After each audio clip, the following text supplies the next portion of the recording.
Shalom saudara yang dikasihi Tuhan, salam jumpa dalam program Tuhan adalah Gembalaku. Saudara-saudara, orang yang bijak, ia akan berbicara kepada orang sesuai dengan tingkat pengertiannya, saudara. Supaya orang yang bicara itu dapat mengerti. Misalnya, ketika seseorang berbicara kepada seorang anak, tentu dia menggunakan bahasa yang sederhana, dengan kata-kata yang sederhana, atau tentu dengan bahasa anak-anak sehingga anak-anak dapat mengertinya. Demikian juga ketika berbicara kepada orang-orang yang tidak berpendidikan, saudara, maka kita tidak bisa menggunakan kata-kata sesuai dengan tingkatan pengertian orang yang berpendidikan. Ya, saudara, mungkin istilah-istilah asing yang digunakan tentu bagi mereka sulit untuk memahaminya. Tapi ketika kita berbicara kepada orang dengan menggunakan pendekatan yang sesuai dengan tingkat pengertian orang tersebut, saudara, maka itu akan menolong dan memudahkan orang itu mengerti dan juga menangkap apa yang disampaikan, saudara. Nah, saudara, di dalam firman Tuhan, Tuhan Yesus itu orang yang satu pribadi yang sangat bijak, saudara. Ketika dia berbicara kepada ahli-ahli Taurat, dia berbicara menggunakan istilah-istilah agama, saudara. Tapi ketika dia berbicara kepada orang-orang awam, saudara, dia menggunakan istilah-istilah yang umum, pada umumnya dimengerti oleh kebanyakan orang. Nah, untuk itu, saudara, kita lihat satu bagian firman Tuhan, bagaimana Tuhan Yesus menyampaikan maksudnya menggunakan cara yang sesuai dengan tingkat pengertian daripada orang-orang yang menerima pengajarannya. Mari kita membaca firman Tuhan dari Markus pasal 4, 26 sampai 34. Ya, demikian firman Tuhan, saudara. Lalu kata Yesus, beginilah hal kerajaan Allah itu, seumpama orang yang menaburkan benih di tanah. Lalu pada malam hari ia tidur, dan pada siang hari ia bangun. Dan benih itu mengeluarkan tunas, dan tunas itu makin tinggi. Bagaimana terjadinya? Tidak diketahui orang itu. Bumi dengan sendirinya mengeluarkan buah.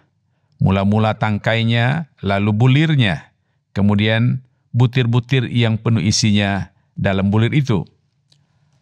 Apabila buah itu sudah cukup masak, orang itu segera menyabit sebab musim menuai sudah tiba. Katanya lagi, dengan apa hendak kita membandingkan kerajaan Allah itu? Atau dengan perumpamaan manakah hendaknya kita menggambarkannya? Hal kerajaan itu seumpama biji sesawi yang ditaburkan di tanah. Memang biji itu yang paling kecil daripada segala jenis benih yang ada di bumi. Tetapi apabila ia ditaburkan, ia tumbuh dan menjadi lebih besar daripada segala sayuran yang lain, dan mengeluarkan cabang-cabang yang besar, sehingga burung-burung di udara dapat bersarang dalam naungannya. Dalam banyak perumpamaan yang semacam itu, ia memberitakan firman kepada mereka sesuai dengan pengertian mereka. Dan tanpa perumpamaan, ia tidak berkata-kata kepada mereka, tetapi kepada murid-muridnya, ia menguraikan segala sesuatu secara tersendiri. Ya, saudara, dalam nas ini Tuhan Yesus berbicara tentang kerajaan Allah kepada orang banyak itu. Nah, saudara, kerajaan Allah artinya di mana Allah bertakhta atau di mana Allah berkuasa memerintah. Artinya adalah bahwa sebuah kehidupan yang berpusat kepada Kristus, saudara. Nah, saudara, itu bisa terjadi hanya ketika seseorang percaya kepada Kristus dan menerima Kristus sebagai Tuhan dan Juru Selamat dalam hidupnya. Nah, saudara, tentu hal ini ataupun hal kerajaan Allah ini sulit dimengerti oleh orang banyak itu. Untuk itulah, saudara, Tuhan Yesus menggunakan perumpamaan yang sesuai dengan tingkat pengertian orang banyak itu.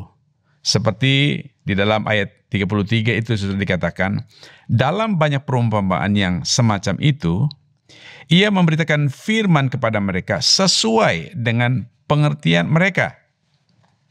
Nah, saudara, ada dua hal yang penting dari perumpamaan ini yang kita perlu renungkan bersama-sama.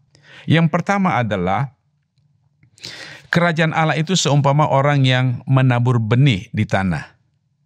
Saudara-saudara, sekali lagi, Orang yang menabur benih ini adalah orang yang menaburkan ataupun memberitakan firman. Ketika benih itu ditabur, maka ia akan bertumbuh, saudara. Nah, untuk bertumbuh, tidak serta-merta waktu ditanam langsung tumbuh, tidak. Melalui sebuah proses yang sifatnya alamiah.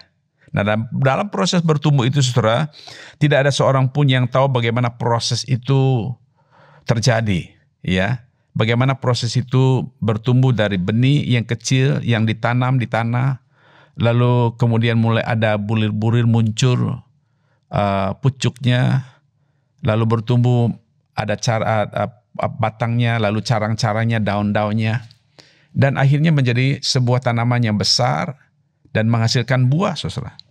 Nah, saudara, tidak ada seorang pun yang bisa mengerti bagaimana proses pertumbuhan itu terjadi.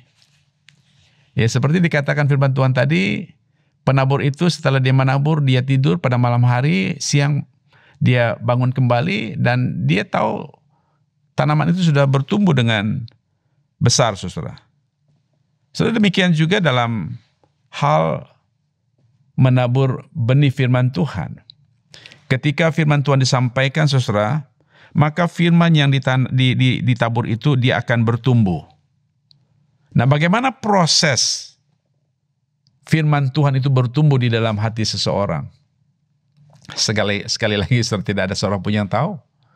Dan termasuk kita sendiri pun tidak tahu, saudara, tidak mengerti bagaimana proses benih firman Tuhan yang kita terima itu bertumbuh di dalam hati kita, bertumbuh di dalam hidup kita, saudara.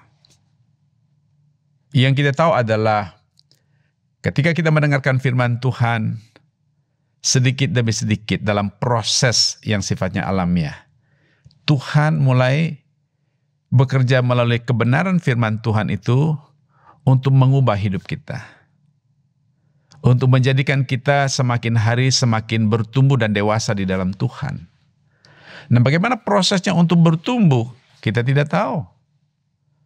Tapi itulah, saudara, di sini berbicara tentang tidak hanya proses alamiah, tetapi kekuatan firman Allah yang berkuasa itu bisa bertumbuh di dalam kehidupan orang-orang percaya dan bisa menghasilkan buah-buah yang indah, buah-buah yang dapat dinikmati bukan hanya kita, saudara, tetapi orang-orang di sekitar kita.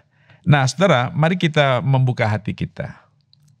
Membuka hati kita dengan lebar-lebar. Siapkan hati kita dengan baik, dengan rela dan tulus untuk menerima firman Tuhan. Dan biarkanlah benih firman itu bertumbuh secara alamiah dalam hati kita, saudara.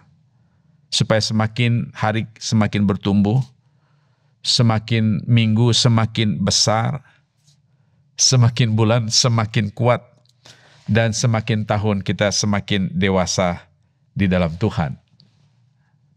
Itu yang pertama. Yang kedua, saudara. Yang kedua, kerajaan Allah itu disumpamakan biji sesawi.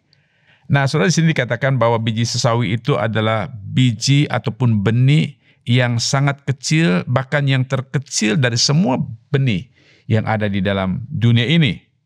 Tetapi, saudara, walaupun dia benih yang terkecil, yang paling kecil, ketika ia bertumbuh, ia akan bertumbuh dalam prosesnya, kemudian menjadi taman yang besar dan lebar daunnya. Nah, saudara, di sini Tuhan Yesus ingin menyampaikan sebuah kebenaran bahwa demikian pula benih firman Tuhan. Benih firman Tuhan sekecil apapun, bahkan tidak nampak, saudara. Tapi ketika benih itu ditanam, saudara, maka benih yang kecil itu akan memberikan dampak yang besar. Karena firman itu adalah firman yang berkuasa. Kuasanya, kuasa yang dahsyat, bisa merubah sesuatu, bisa mengubah sesuatu yang berkaitan dengan kehidupan kita. So, benih firman itu bisa memberi dampak besar dalam hidup kita. Firman itu memberkati hidup kita dan menjadikan hidup kita menjadi berkat bagi orang lain. Mulai dari lingkungan keluarga kita, mulai dari lingkungan komunitas kita, atau dalam dunia kerja kita, saudara, atau di tengah-tengah masyarakat kita di mana kita ada. bahkan sudah menjadi berkat bagi dunia ini. Nah, saudara, bila kiranya sebagai orang-orang yang percaya, kita belajar untuk menyerahkan hidup kita kepada Tuhan dan membiarkan firman Tuhan yang kita dengar, kita terima, bertumbuh dan semakin hari semakin bertambah-tambah, sehingga kita menjadi orang Kristen yang dewasa dan memuliakan Tuhan. Mari kita tunduk kepala kita berdoa.